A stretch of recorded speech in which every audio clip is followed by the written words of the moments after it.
Cuando los fans hablan de Ayano Koji, la conversación suele girar siempre alrededor de las mismas cosas. Su inteligencia, su capacidad de manipulación, su habilidad para superar a casi cualquier adversario. Pero hay un detalle que muchas personas olvidan. Nadie nace de esa manera. Nadie nace viendo a los demás como piezas de un tablero. Nadie nace ocultando sus emociones con tanta perfección. Nadie nace preparado para controlar prácticamente cualquier situación. Y precisamente por eso existe una pregunta tan importante. ¿Qué le ocurrió a Ayano Koji antes de que comenzara la historia? Porque cuanto más descubrimos sobre su pasado, más nos damos cuenta de que es mucho más oscuro de lo que parece. Y quizás esa sea la verdadera razón por la que se convirtió en la persona que es hoy. Al comienzo de Classroom of the Elite, Ayano Koji parece simplemente un estudiante extraño. Reservado. Silencioso. Casi invisible. Alguien que evita llamar la atención. Pero esa imagen comienza a derrumbarse rápidamente. Porque basta con observar sus decisiones para notar algo diferente. Ayano Koji no piensa como los demás. No reacciona como los demás.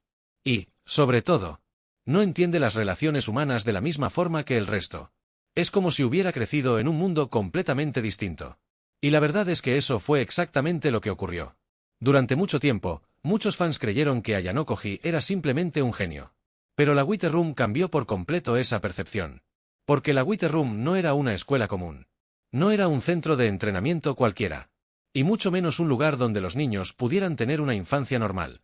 Era un entorno creado con un único propósito. Producir individuos perfectos. No individuos felices. No individuos sanos. Individuos perfectos. Y existe una enorme diferencia entre esas cosas. Porque para alcanzar ese objetivo, prácticamente todo aquello que normalmente forma parte de una infancia fue eliminado. Amistades. Afecto. Libertad. Diversión.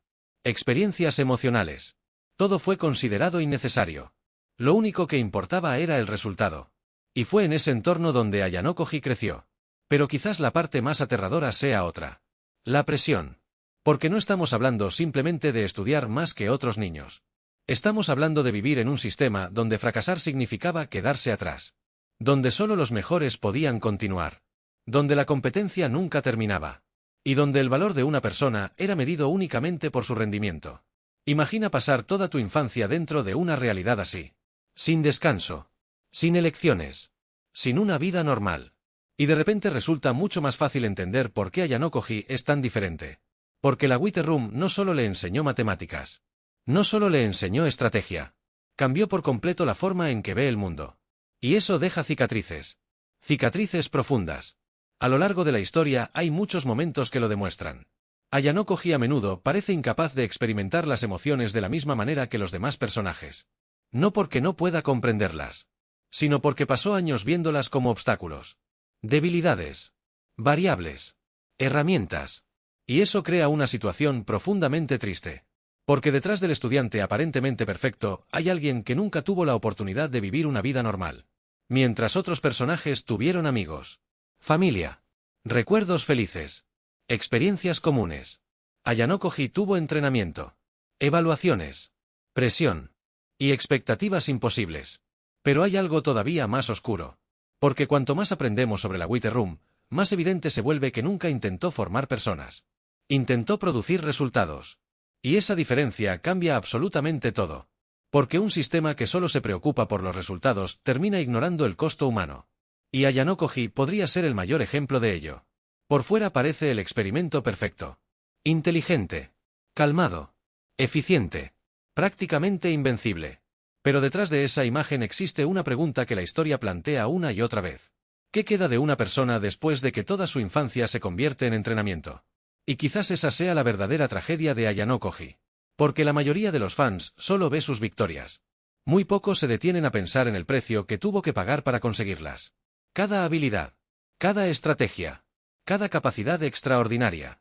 Todo proviene de un lugar extremadamente oscuro. Un lugar donde fracasar no era una opción. Un lugar donde ser promedio era considerado un defecto. Un lugar donde los niños eran tratados como proyectos y no como seres humanos. Por eso, cada vez que vemos a Ayano Koji manipular a alguien o superar a otro estudiante, existe un detalle importante que suele pasar desapercibido.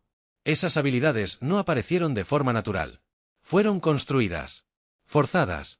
Moldeadas a través de años dentro de un sistema que sacrificó casi todo en nombre de la perfección. Y quizás por eso su pasado resulta tan fascinante. Porque no es oscuro únicamente por el sufrimiento. Es oscuro porque nos obliga a cuestionar algo mucho más grande. ¿Vale la pena crear a una persona perfecta si el precio es perder su humanidad? Y esa podría ser una de las preguntas más importantes de toda la obra. Porque en el fondo, Classroom of the Elite no trata solo sobre un genio. Trata sobre alguien que intenta descubrir qué significa ser humano después de haber pasado toda su vida siendo tratado como una herramienta. Y quizás eso es precisamente lo que convierte a Ayano Koji en un protagonista tan diferente de los demás. ¿Y tú qué opinas? ¿Crees que Ayano Koji logró escapar realmente de la influencia de la Wither Room? ¿O su pasado seguirá definiendo cada una de sus decisiones hasta el final de la historia? Déjame tu opinión en los comentarios.